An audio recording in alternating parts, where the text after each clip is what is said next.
A grandeza da amizade.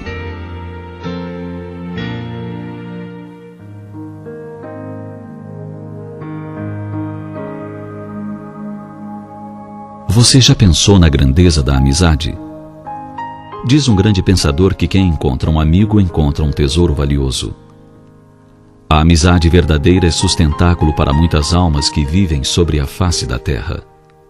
Ela está presente nos lares e fora deles, na convivência diária das criaturas. A amizade é tão importante que já foi comparada a muitas coisas de valor.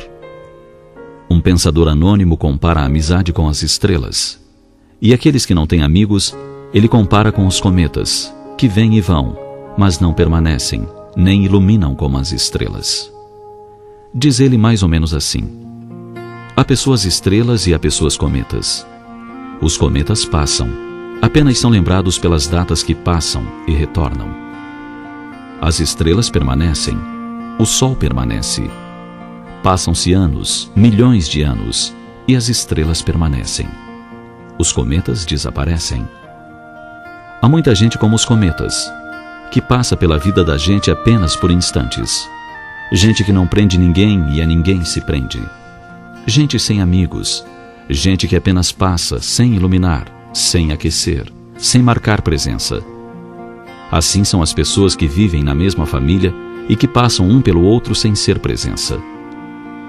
O importante é ser como as estrelas, permanecer, clarear, estar presente, ser luz, ser calor, ser vida. Ser amigo é ser estrela. Podem passar os anos, podem surgir distâncias, mas a marca da amizade fica no coração. Corações que não querem enamorar-se de cometas, que apenas atraem olhares passageiros e passam. São muitas as pessoas cometas. Passam, recebem as palmas e desaparecem. Ser cometa é ser companheiro apenas por instantes. É explorar os sentimentos humanos. A solidão de muitas pessoas é consequência de não poderem contar com alguém. É resultado de uma vida de cometa. Ninguém fica. Todos passam uns pelos outros. Há muita necessidade de criar um mundo de pessoas estrelas. Aquelas com as quais todos os dias podemos contar. Todos os dias ver a sua luz e sentir o seu calor. Assim são os amigos estrelas na vida da gente. Pode-se contar com eles. Eles são presença. São coragem nos momentos de tensão. São luz nos momentos de escuridão. São segurança nos momentos de desânimo. Ser estrela neste mundo passageiro, neste mundo cheio de pessoas cometas, é um desafio, mas acima de tudo, uma recompensa. É nascer e ter vivido, e não apenas existir. E você? É cometa ou é estrela?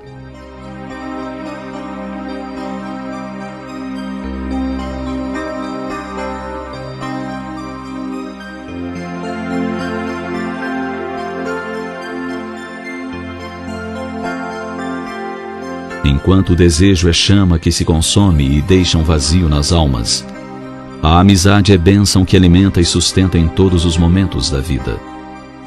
Quem compartilha apenas do desejo corre o risco de ficar só, tão logo o desejo cesse. Mas quem divide a amizade tem a certeza de que nunca estará sozinho. É por essas e outras razões que a amizade é sempre comparada às coisas belas e de grande valor. Pode ser comparada a um tesouro, a uma flor perfumada que jamais emurchece, a uma estrela que aquece e vivifica, ou com a luz que jamais se apaga.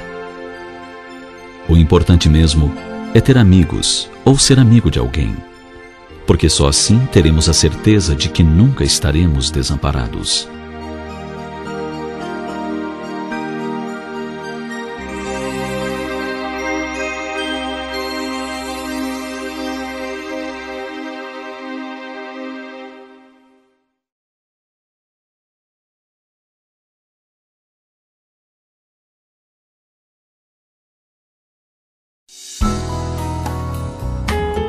Almas enamoradas. Geralmente na juventude do corpo que temos despertado o interesse em buscar o sexo oposto para compartilhar dos nossos sonhos. Quando encontramos a alma eleita, o coração parece bater na garganta e ficamos sem ação. Elaboramos frases perfeitas para causar o impacto desejado, a fim de não sermos rejeitados. Então tudo começa. O namoro é o doce encantamento. Logo começamos a pensar em consolidar a união e nos preparamos para o casamento. Temos a convicção de que seremos eternamente felizes. Nada nos impedirá de realizar os sonhos acalentados na intimidade.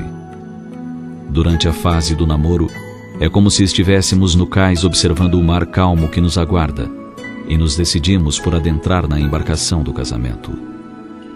A embarcação se afasta lentamente do cais e os primeiros momentos são de extrema alegria. São os minutos mais agradáveis. Tudo é novidade.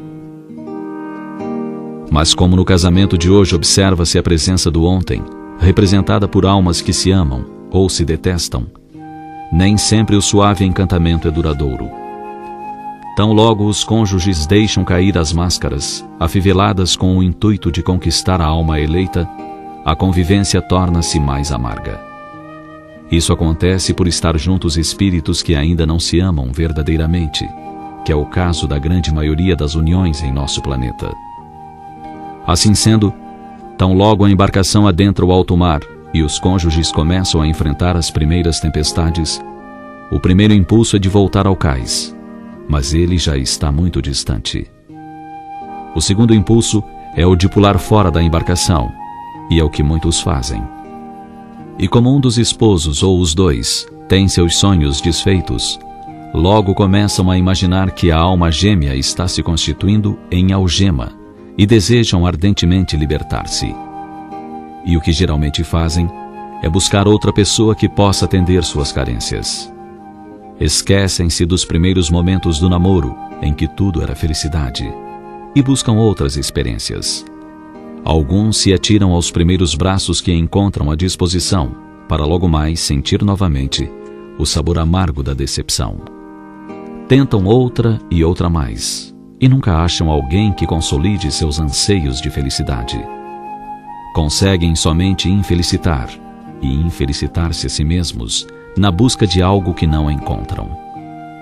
Se a pessoa com quem nos casamos não era bem o que esperávamos, lembremo-nos de que se a escolha foi feita pelo coração, sem outro interesse qualquer, é com essa pessoa que precisamos conviver para aparar arestas.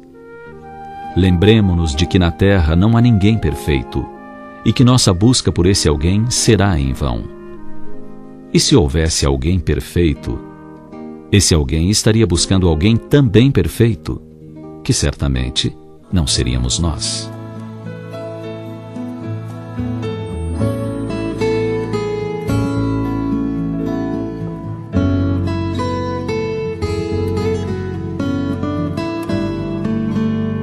Você sabia que os casamentos são programados antes do berço?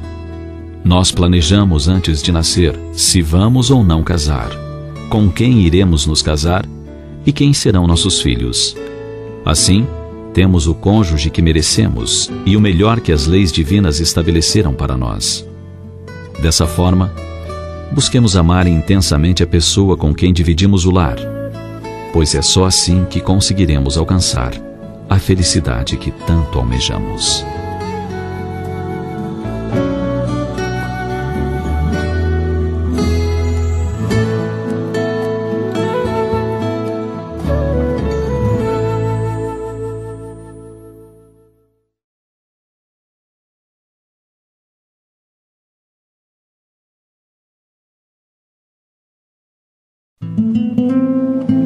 A honra também se ensina.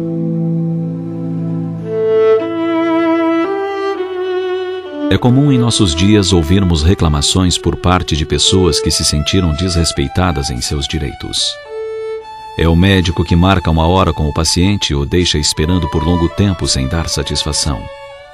É o advogado que assume uma causa e depois não lhe dá o encaminhamento necessário, deixando o cliente em situação difícil.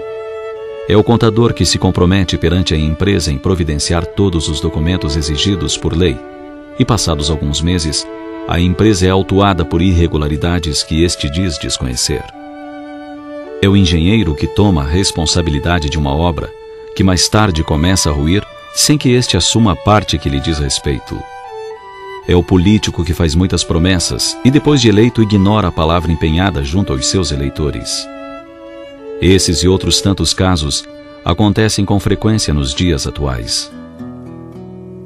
É natural que as pessoas envolvidas em tais situações exponham a sua indignação junto à sociedade e reclamem os seus direitos perante a justiça. Todavia, vale a pena refletir um pouco sobre a origem dessa falta de honradez por parte de alguns cidadãos. Temos de convir que todos eles passaram pela infância e, em tese, podemos dizer que não receberam as primeiras lições de honra como deveriam. Quando os filhos são pequenos, não damos a devida importância às suas más inclinações, ou o que é pior, as incentivamos com o próprio exemplo.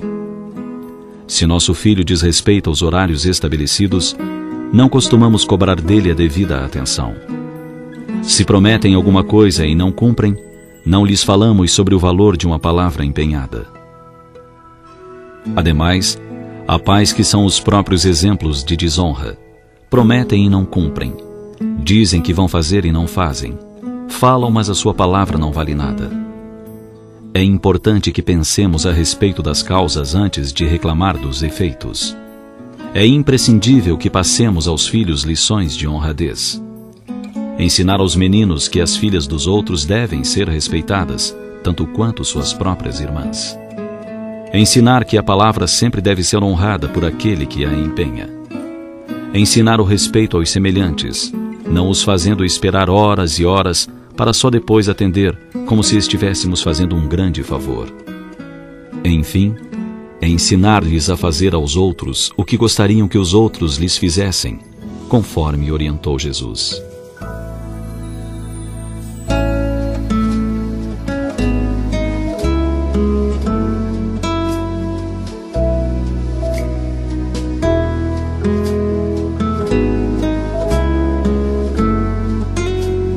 Pense nisso.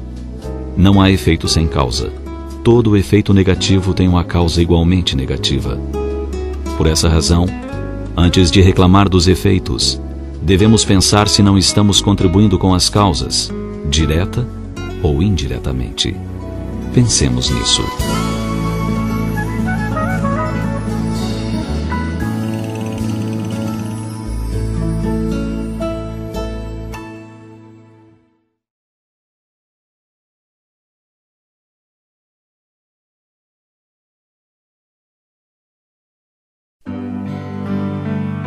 Ter filhos e ser pai. Você tem filhos? Se a resposta for positiva, então responda: você é pai. Ora, alguns pensarão que ter filhos e ser pai é a mesma coisa, mas uma reflexão mais detida nos mostrará a diferença. Para ter filhos, basta estar apto à reprodução e entregar-se à conjunção carnal para procriar. Para ser pai, é preciso alguns cuidados a mais. Há pouco tempo, uma revista tratou do assunto retratando algumas dificuldades, principalmente com relação a empresários e executivos que têm filhos e que não são pais. Geralmente, chegam em casa e não se dão conta de que já saíram dos seus escritórios. Esquecem-se de sintonizar os sentimentos afetivos e continuam dando ordens, como se a esposa fosse a secretária e os filhos seus subalternos. Não mudam nem o tom de voz. Uma estatística da revista Fortune atesta a dramática dimensão desse problema. Revela que filhos de empresários e executivos de alto nível apresentam graus de desajustes bem maiores que os dos outros pais, inclusive os de famílias financeiramente menos abastadas. No livro The Parent's Handbook, ou Manual dos Pais, em português, um dos livros mais vendidos nos Estados Unidos, 2 especialistas tratam do tema com grande competência. Estabelecem, entre outras coisas, 7 regras básicas para se ser um bom pai. Primeira, comporte-se naturalmente. Dê atenção na medida certa. Se você exagerar com frequência, quando por qualquer motivo reduzir sua atenção, seu filho se sentirá desprezado. Segunda, diga sempre a seu filho que você o ama, principalmente quando ele não espera esse tipo de declaração. Não economize nos gestos. Beijos, carinhos, abraços, emoção, muitas vezes valem mais que uma dezena de atitudes. Terceira, vale mais encorajar do que repreender, incentivar do que premiar, dizer com sinceridade: eu confio na sua capacidade de decisão, eu aposto no seu discernimento. Quarta, ouça seu filho, talvez a mais importante das recomendações. Aprenda a ouvir o que ele tem a dizer. Ouça tudo e até o fim. Não interrompa, não conclua, nem o obrigue a concluir no meio do relato. Mais do que a sua opinião, ele quer contar para você. Quinta, mesmo diante de uma aparente falta grave, procure não criticá-lo duramente. Deixe que ele lhe dê as próprias razões. Se você não se convencer, tente refletir em conjunto, ajudando-o a perceber o que o levou a errar, tornando-o capaz de identificar o erro. Sexta, por mais certeza que você tenha do que vai acontecer, nos casos que não ponham em risco a integridade de seu filho, permita que ele experimente e conclua por si mesmo. O melhor aprendizado ainda é o da própria experiência. Sétima, trate seu filho com a mesma educação e cordialidade que você reserva para seus amigos. Agindo assim, por certo, ele acabará se tornando o melhor de todos os seus amigos. Não se resumem aqui todas as regras para se ser um bom pai, mas aqueles que as observarem já terão dado passos largos no caminho que a todas as outras conduz.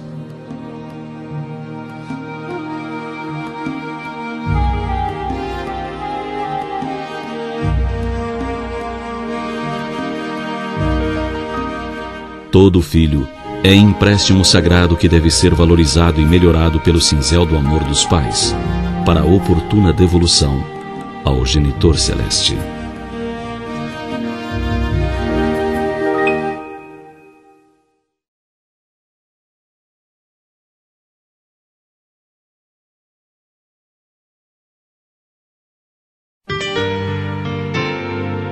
A grandeza da amizade.